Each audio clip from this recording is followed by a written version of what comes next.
In the autumn of 1845, the peaceful farmlands of Lancaster County, Pennsylvania, carried a secret darker than anyone could have imagined, a place that looked safe and welcoming, but hid horrors that would later shock even the most hardened investigators.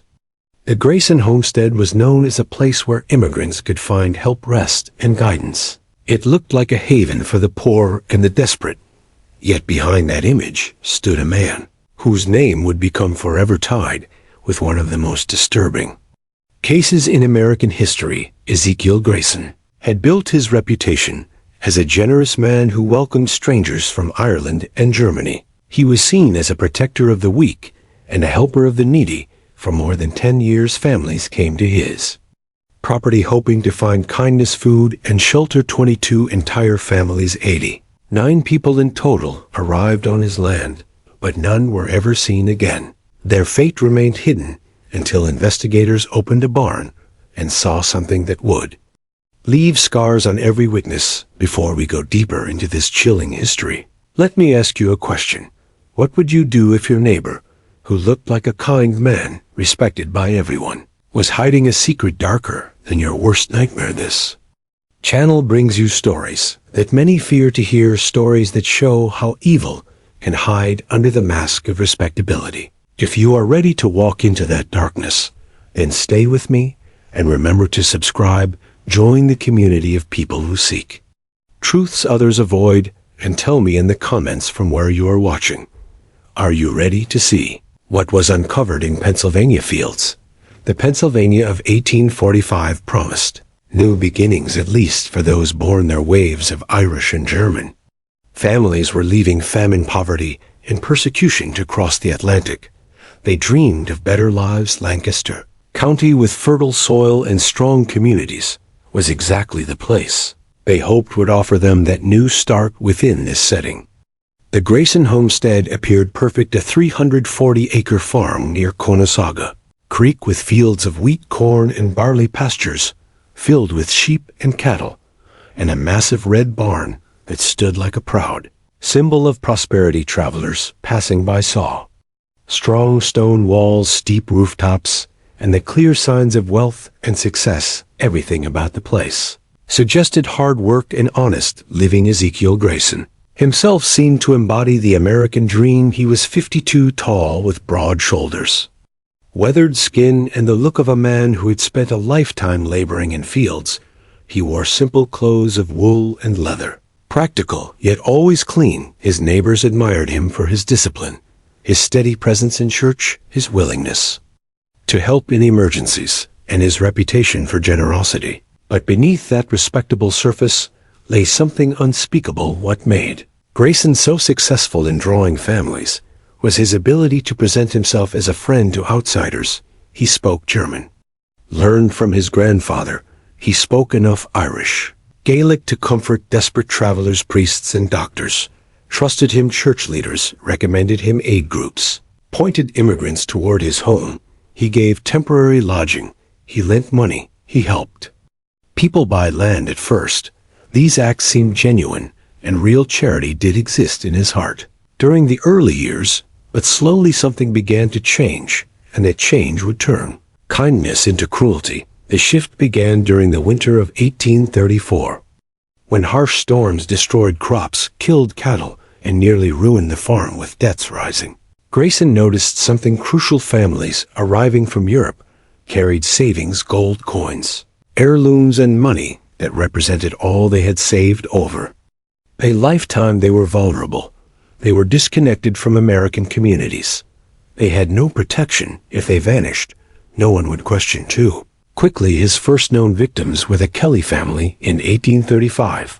Patrick Kelly, his wife Bridget, and their 5 children stopped at the Grayson farm on their way west.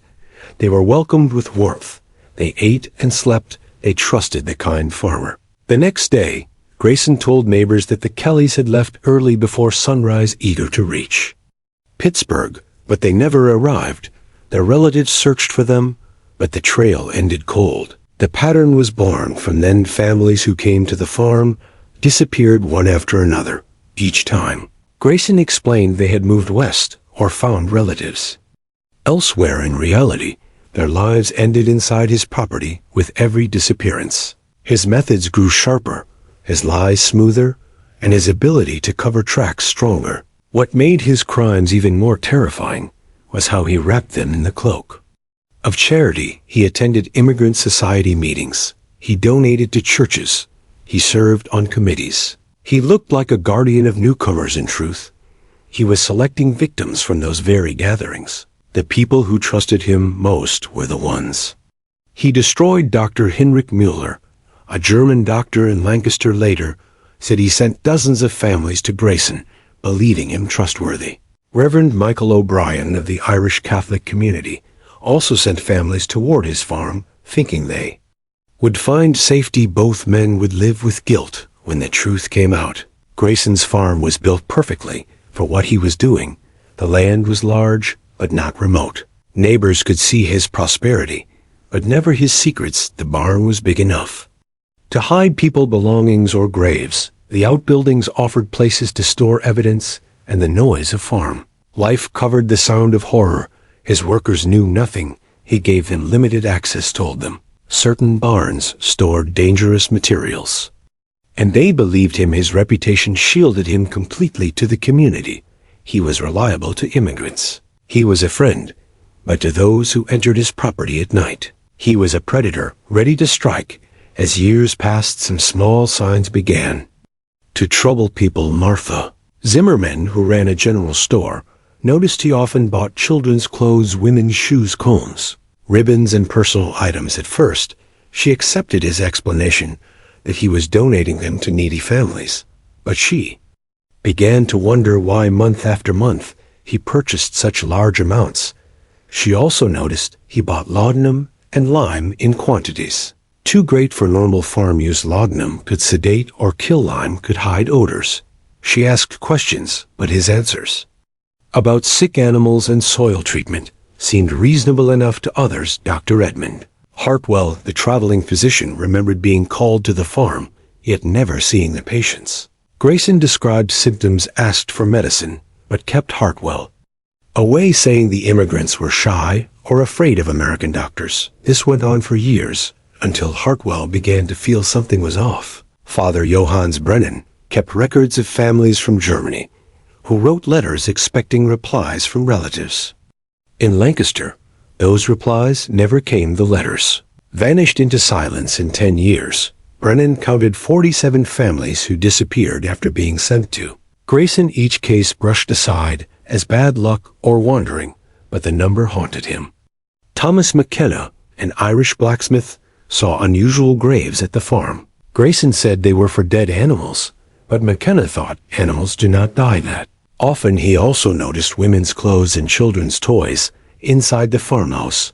Though Grayson lived alone, when his young son Patrick visited, he said he heard human crying from the barn. Not animals, but children begging in fear. Grayson explained it away, yet the memory stayed etched in the boy's mind. Neighbors like Amish farmer Jacob Stoltzfus noticed scavenger birds constantly circling Grayson's land. They noticed their animals acting uneasy whenever the wind carried smells from his direction. Even the postmaster, William Harrison, saw something disturbing. Many letters arrived at the farm for immigrant families, but none were ever sent back to Europe. Grayson claimed the families were illiterate or waiting to settle, but Harrison remained uneasy. Each of these warnings alone looked small, but together they painted a sinister picture. Still, Grayson's mask of respectability silenced doubt. No one could imagine a respected man hiding such horror behind his barn. As these signs accumulated, the stage was being set for the truth to explode, but it would take the arrival of one German immigrant family to finally expose what lay beneath the surface. Their courage would bring down the entire facade and uncover a nightmare that had consumed dozens of lives. In the late summer of 1845, Klaus Weber, a German man traveling with his pregnant wife Anna and 2 children, reached the Grayson farm. They had landed in Philadelphia 3 weeks earlier, heading toward Ohio. They heard of Grayson's kindness and sought his shelter. Klaus was different. He had served in the Prussian army. He was literate. He kept a detailed journal and he had learned caution from hardship when he stepped onto the Grayson farm. He smelled something foul beneath. The scent of lime, a smell he recognized from battlefields, the odor of decomposing flesh. Inside the house he noticed children's clothes, jewelry, and a Bavarian cross, identical to one's family's. Carried from Europe that night, he refused to sleep in the barn, claiming his wife needed comfort. Grayson looked surprised, but agreed to let them sleep inside. Klaus did not rest. He heard muffled voices from beneath the floor pleading in German. An Irish Gaelic cries of terror, followed by silence. He saw Grayson moving bundles into the barn under cover of night, carrying belongings that clearly were not his by dawn. Klaus made a decision. He woke his wife and children, told them to leave quietly, and guided them half a mile away to safety, but his soldier instincts told him to stay. He returned alone and hid among the trees to watch what unfolded. What he saw chilled his blood. Grayson carried canvas bundles from the house to the barn, then loaded a cart with bodies bound in rope and canvas, men, women, children stacked like wood. Klaus watched as Grayson dug shallow graves, scattered lime over them, and covered them with earth and leaves. He saw this not once, but several times. That morning, it was enough evidence to break the silence. Klaus hurried to Lancaster, telling Sheriff Benjamin Crawford everything. His words were detailed. His journal supported his claim. His seriousness convinced the sheriff to listen, though at first the story sounded too terrible to be true. Crawford reviewed missing persons cases, spoke to locals, and realized the pattern was undeniable. Dozens of families had vanished near Grayson's land. The evidence was mounting. The sheriff prepared a raid, but kept it secret to catch Grayson off guard. On September 15, 1845, deputies and volunteers stormed the farm. Grayson panicked, blocking barns and warning of chemicals. He begged them not to enter, but the search went on. In the farmhouse basement, a false wall hid belongings of families, letters, jewelry, clothes. Identification documents sorted like inventory, proof that countless people had stayed there and never left. Then came the barn. What they saw inside would scar them forever. Long tables stood as if prepared for meals, dust-covered bowls, food still inside, but around those tables sat the mummified bodies of 22 families, preserved by chemicals, locked in the positions they died in, parents beside. Children, toys still in their hands, expressions of fear frozen on their faces. Investigators realized they had been gassed through vents hidden under the floor. The barn was a killing chamber, designed with precision, efficiency unimaginable in such a place. The discovery inside that barn was only the beginning. What investigators uncovered across the entire farm would reveal a scale of evil beyond imagination. In mummified families seated around those wooden tables were horrifying enough.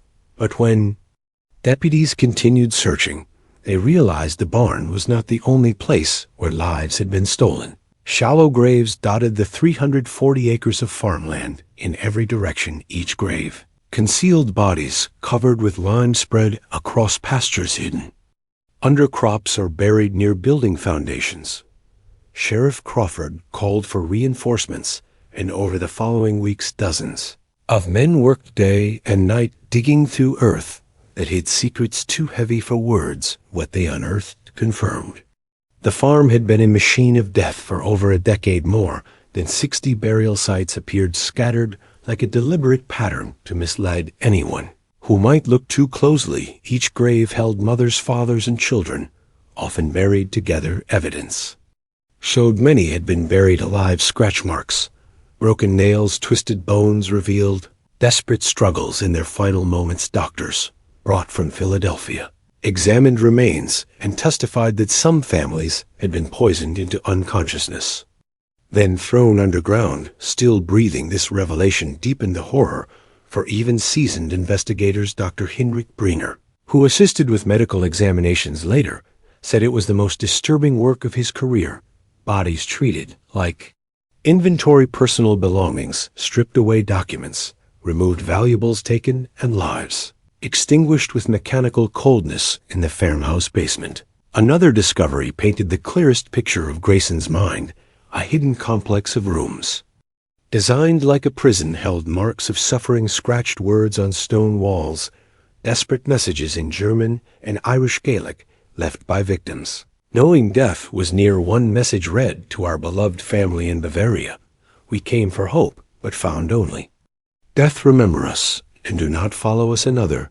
In Irish Gaelic, carved roughly, begged God for forgiveness, saying they had trusted the devil himself. These writings became permanent testimony to the cruelty hidden beneath respectable walls alongside. These were ledgers carefully written by Grayson, listing names, ages, money carried, belongings stolen, and methods used. His records showed he profited more than $47,000 over 11 years of fortune in that era, equivalent to millions. Today, his notes read like experiments, comparing methods, timing death's efficiency of concealment. One entry coldly stated, "The gas approach kills in 10 minutes. Minimal panic, minimal cleanup, children expire first, reducing fear among parents." Continue. Method for large families. His operation was not isolated. Letters found in the basement proved he communicated with others in different states.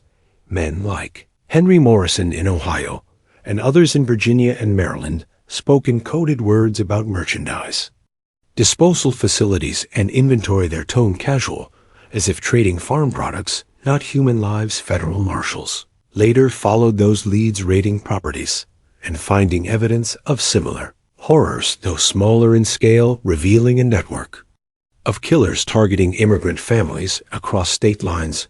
Grayson's arrest shocked Lancaster County, not only because of his crimes, but because of how completely he had fooled everyone. Neighbors refused to believe at first. Priests felt betrayed. Doctors felt ashamed. Shopkeepers felt guilty.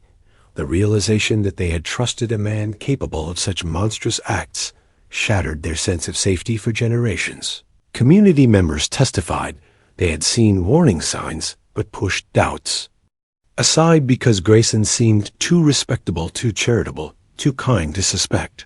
Dr. Edmund Hartwell remembered giving medicine without seeing patients. Martha Zimmerman remembered endless orders of clothing and lime.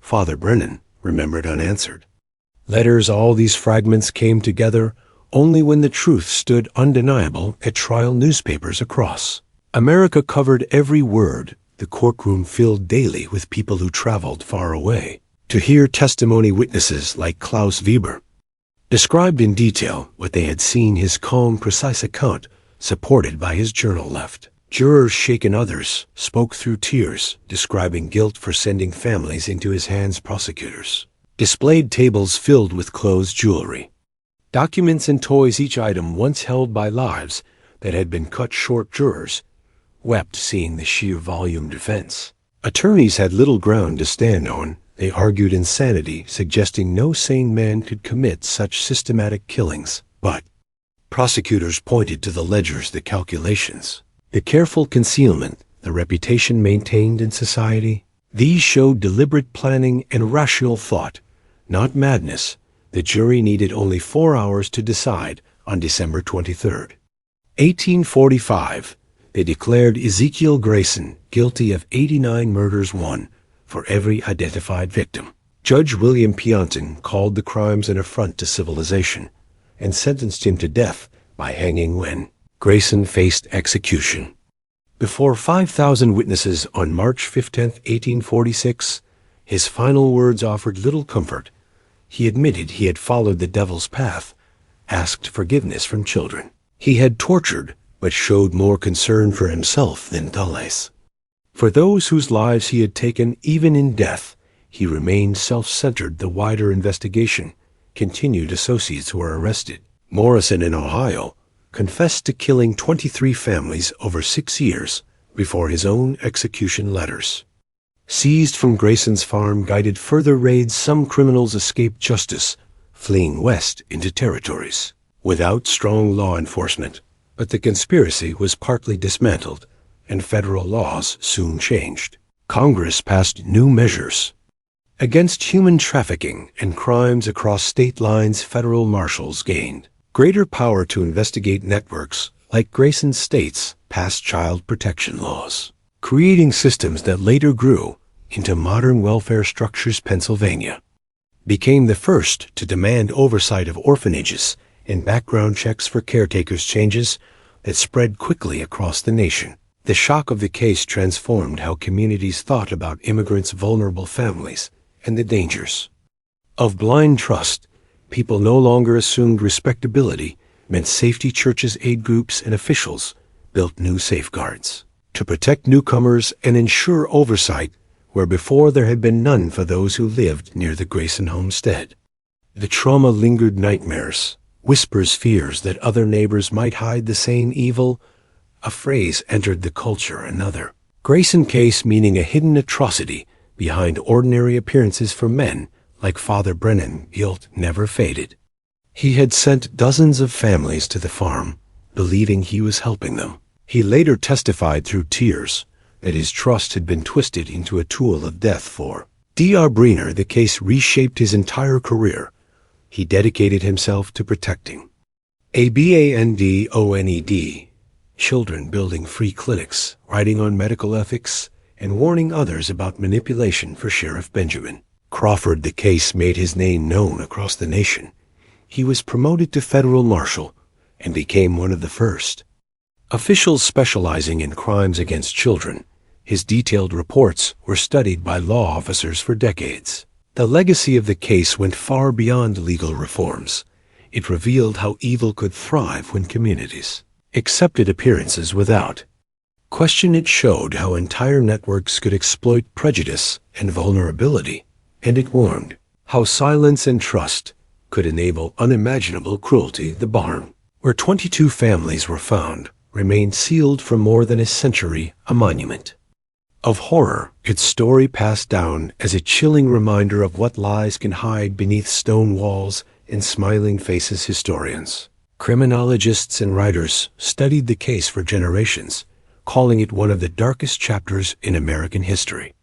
Yet even among the horror, the courage of ordinary people shone through. Klaus Weber, who trusted his instincts, risked his life to witness and testify. Father Brennan, who admitted his role and carried his guilt openly. Sheriff Crawford, who listened to voices others ignored. These acts of conscience ended a reign of death that had consumed countless lives and taught lessons that echo still today. Now I will turn to you. What do you think about this story? Do you believe every secret was truly revealed, or do you think more lies buried in Pennsylvania fields? Leave your thoughts in the comments. If this chilling tale gripped you, share it with someone who loves dark mysteries. Hit like to support our work and subscribe to never miss this hidden chapters of American history. Together, we will uncover stories that others fear to tell. The Grayson homestead reminds us that evil often wears the mask of virtue, and that vigilance, courage, and compassion are the only shields against it. Darkness hides in many corners, but by facing it directly, we ensure it cannot win. Stay watchful, stay brave, and join me next time as we uncover more truths long buried in the shadows.